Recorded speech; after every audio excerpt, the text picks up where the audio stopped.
Welcome back to the channel, and I am here today with the Behringer UV300 Ultra Vibrato pedal. So as I record this, it is January 11th, 2024, shortly after Christmas, for those who celebrate the holiday season.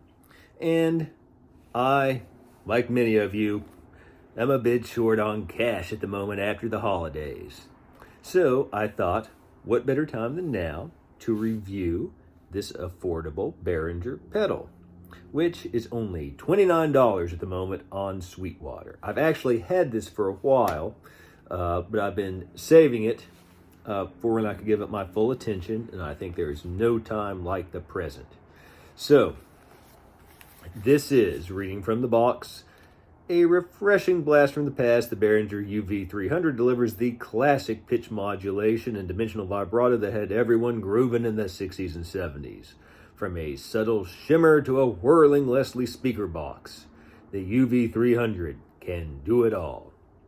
Experience classic and mind-bending dimensional vibrato effects of the 60s and 70s. Dedicated depth, rate, rise, and mode controls for awesome sound shaping, and it runs on a 9-volt battery or the Behringer PSU-SB DC power supply, which I have another power supply I'll use. So, and I will say this does get customer rating of 4.5 stars on Sweetwater, so let's take a look. Again, even though I've had this in my possession for several months, I've never taken it out of the package. And with Behringer, like usual, just get a simple, no box candy, so to speak. No stickers of note or anything like that, unless there may be in here. We'll take a look and see. But it's not like from boutique builders that might throw a lot of goodies in. With Behringer, basically what you see is what you get. I hate to just tear this open, but it's just $29, and it's too long to return it anyway since I've had it. So this is part of the power and glory of Behringer pedals. So you do get this in several different languages, some diagrams. I don't even know what all languages these are, but some paperwork in the box. It says the sound quality may diminish within the range of powerful broadcasting stations and high frequency sources. Increase the distance between the transmitter and the device and use shielded cables for all connections. So, let's see. Here we go. English. So let me have this handy while we go over the pedal itself. And again, being a typical affordable Behringer pedal, this is just a plastic casing. It's not the Boss casing, which might survive a nuclear war. So, you get mode over here is this slider. Goes between unlatch, bypass, and latch. Mode. The mode switch changes the functionality of the effects pedal foot switch. When set to latch, the effects will be activated, deactivated by pressing the pedal once. When set to unlatch, the effect will only be active if you depress the pedal. That's neat.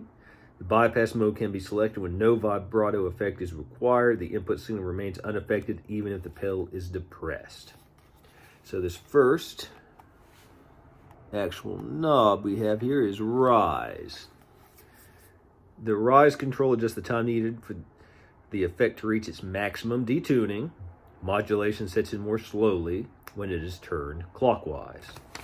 This middle, try to get the light right here, is rate.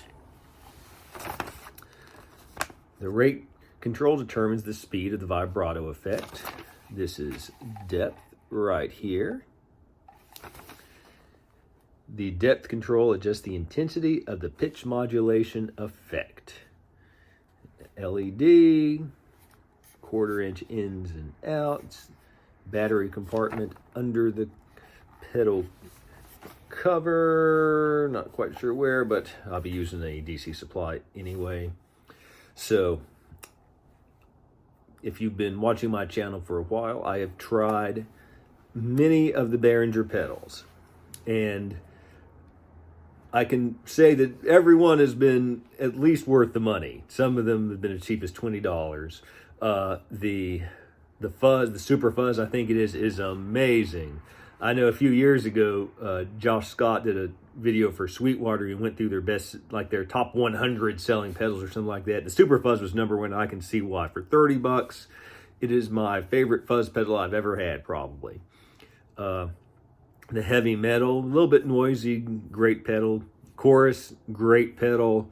The octave pedal is probably my least favorite, but I've never had an octave pedal, just something to play around with and to experiment with. It's fun.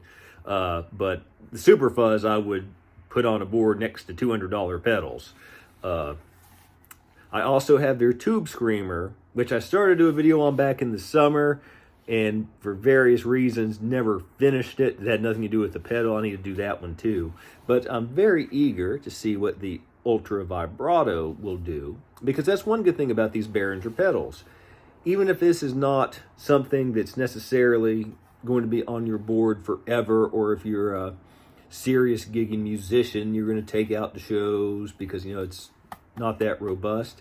I've never had a just dedicated vibrato pedal before, so this will allow me to try it out and see what I think. And even if it's not exactly the vibrato pedal for me, and who knows, maybe it will be, it will give me an idea of what I think of vibrato pedals in general. So what I'm going to do is plug this into the Boss Katana sitting over there, start off with the American Original Telecaster, and get some sounds. And one reason I want to use the Katana for this is the Katana is something most people have and is affordable in and of itself, and especially since I'll be using to start out a more expensive guitar, because I also think, some people say, that when you're trying out in very inexpensive piece of gear, but everything else is extremely nice and maybe even expensive, that might not be the most accurate real-world test. So we'll put this through its paces, see what it can do.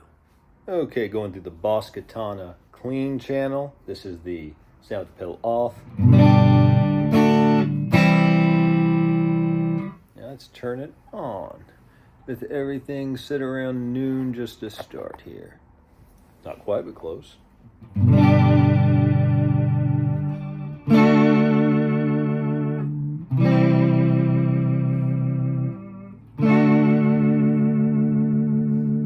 Bridge pickup for this.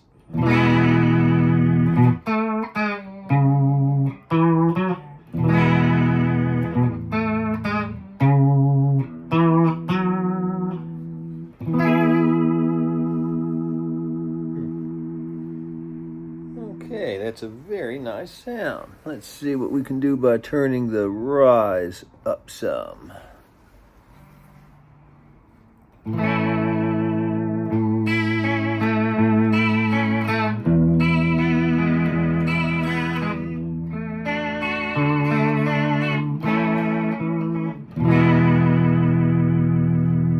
Middle position.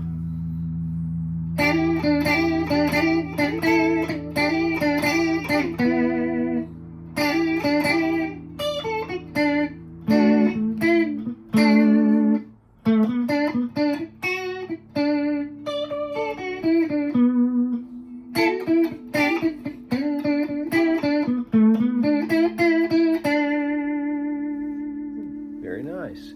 Let's turn that back closer to noon.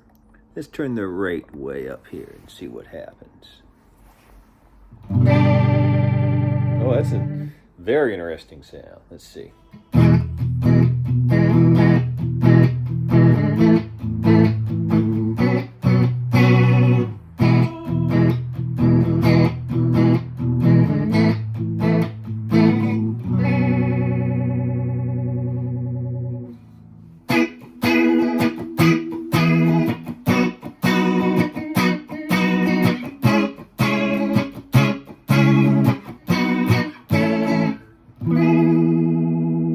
I really like that a lot. Let's just dime the rate and see what happens.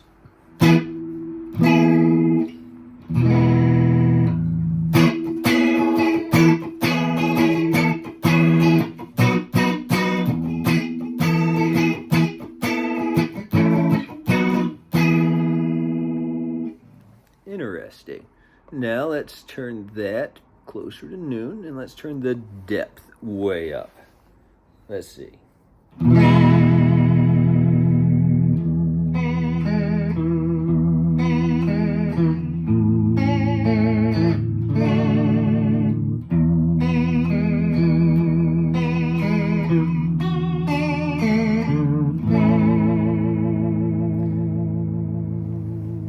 Let's just turn everything way up and see what happens.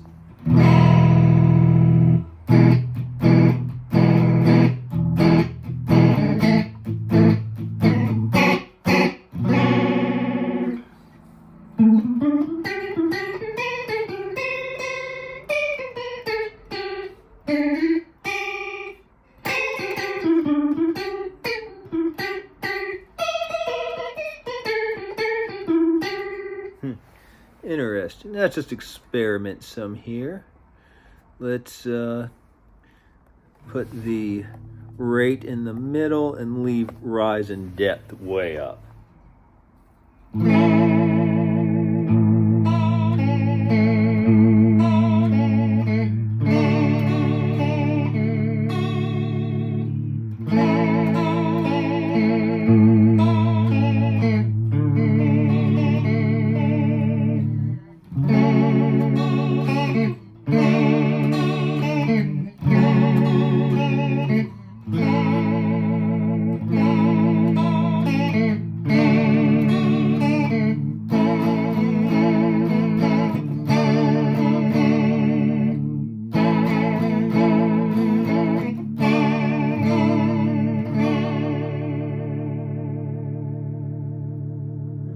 Very nice. Now, let's turn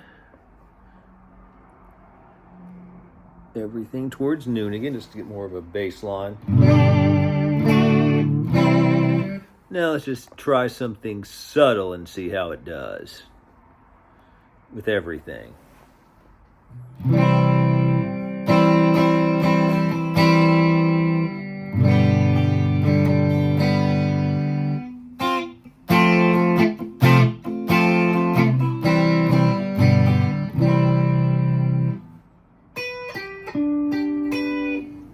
Little bit more.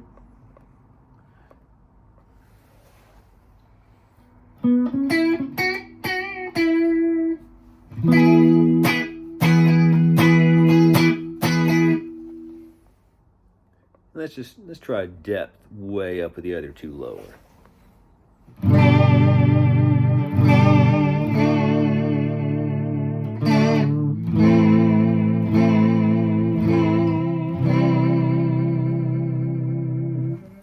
Now, turn depth down and turn rate up. Now,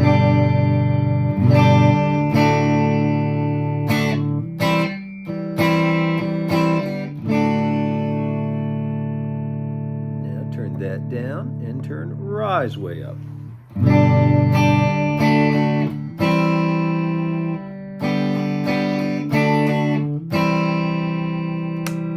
Back on the neck pickup.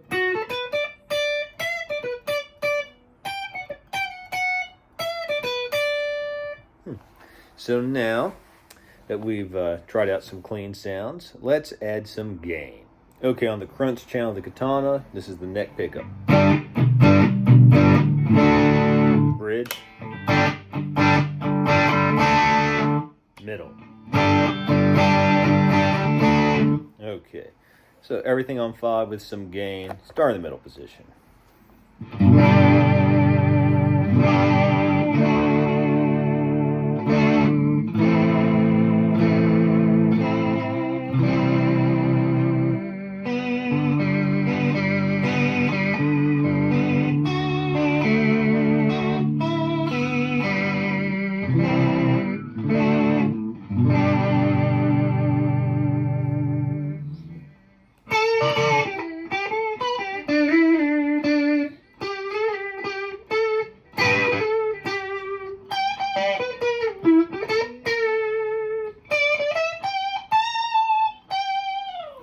Throws you off just a little bit getting used to that playing lead, the up and down nature of it.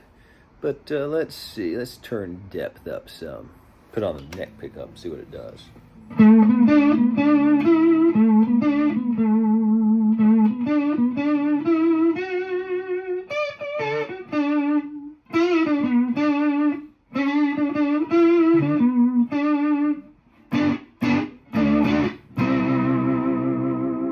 I like that a lot.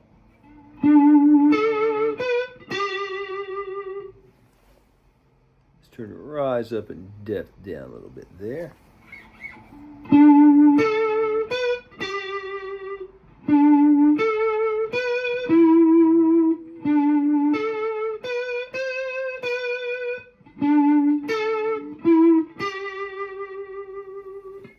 Now let's turn rise down and rate up there. This one's still see it. I like that a lot.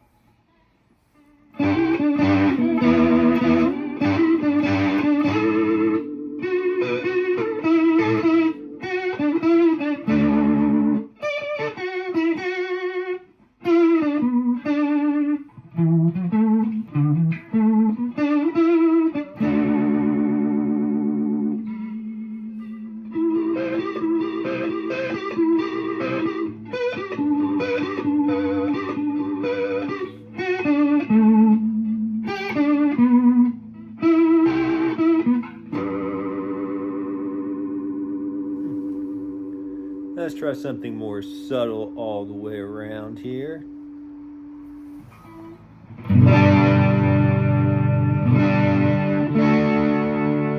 Throw the bridge.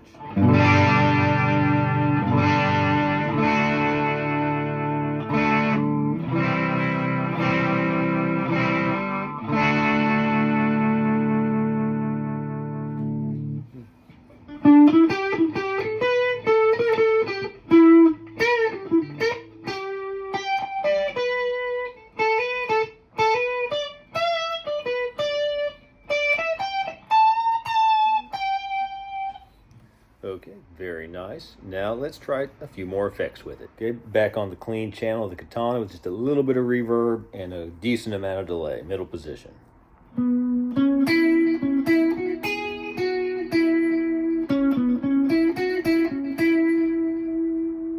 Neck.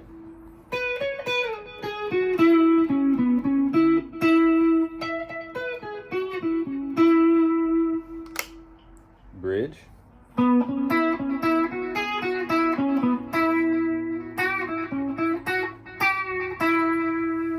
That's with it pretty subtle. Let's turn it everything up a little bit past noon here.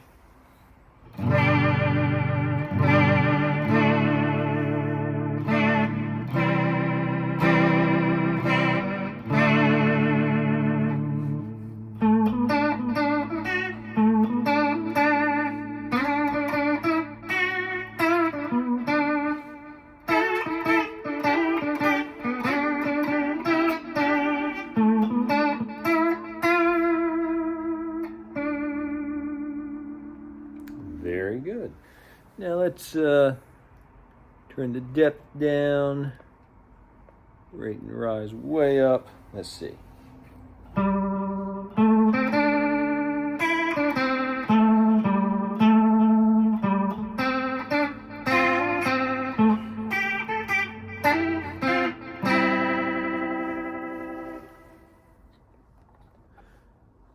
Okay, turn the depth up, rate down, rise up. I think that might be about my favorite way to set it, with the rate a little on the less than half end and the rise a little bit higher and the depth a little bit higher.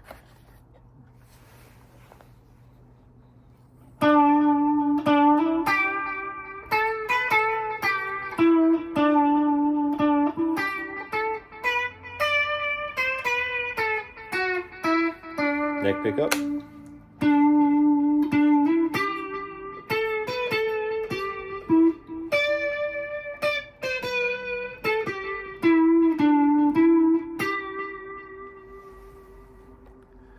And then of course, one thing I like about it is you can get some good sound effects and some real subtle stuff too.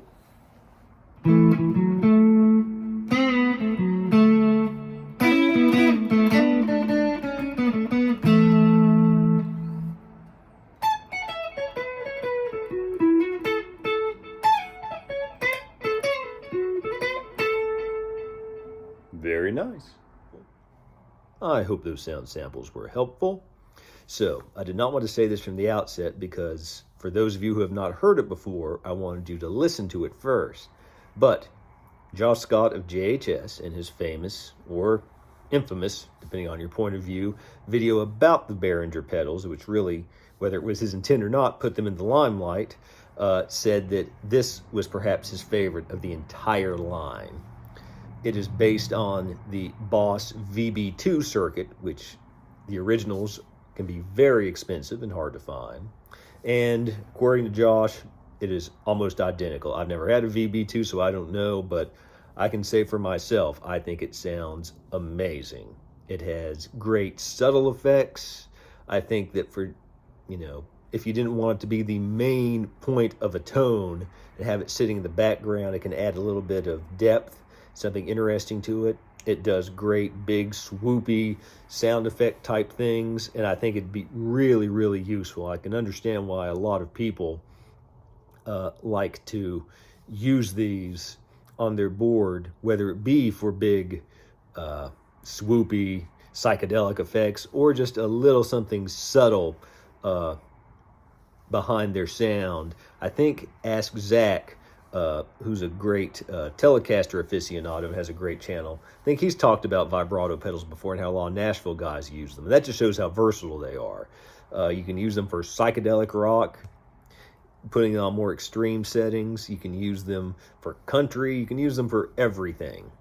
And I think this, just like the Super Fuzz, is not just a great entry point into the world of vibrato pedals, as this is my very first one.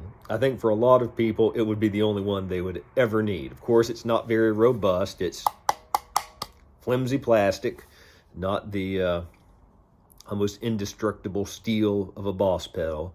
But if you just want to play around with one, see what it does, maybe just use it in the studio for some things, this is perfect, and it is $29 on Sweetwater. So, and again, I'm not sponsored or anything. I don't get any money by saying that, but I, for my own personal taste, highly recommend this pedal. So, I can't even remember all the various ones I've tried. So that leaves the Super Fuzz and the Ultra Vibrato as two I would recommend for anyone. And that in terms of the sound, they are perfect. I mean, they're perfect. It's, again, maybe my favorite fuzz pedal, and I think the only vibrato pedal I could think of I could reasonably ever need. In case something weird and fancy came out I wanted to try, this could probably get me by forever. The chorus is excellent. I put it right below those. That was the first one I got. The heavy metal is very good. Their Tube Screamer copy, I played a good bit and really like it. I need to play it more. I need to do a video on that one. Because even though we independently came to this conclusion, again, Josh Scott and I agree with this, we tend to prefer the Boss Super Overdrive over the Tube Screamer. And so I had a Tube Screamer Mini. I really liked it. I needed some cash. I sold a few years ago, and I do miss it. So it's nice to have a Tube Screamer back in my arsenal. But I'm interested in doing a more in-depth look at that pedal to see what it does for someone who likes Tube Screamers but doesn't love them like some people do. Let's see, the heavy metal, again, excellent hard rock metal distortion pedal. A little bit noisy, but good. And the octave pedal, again, is my least favorite, but the tracking's not the best on that. But again, it was my first octave pedal. Only octave pedal at this point, and just to play around with, it's fun. I could see some light studio uses for that. But again, depending on when they're on sale and where you're looking at them, they're like $19 to $29. This one's $29. Like Josh Scott said in the video, they're probably basically free on the used market. So why not give it a try?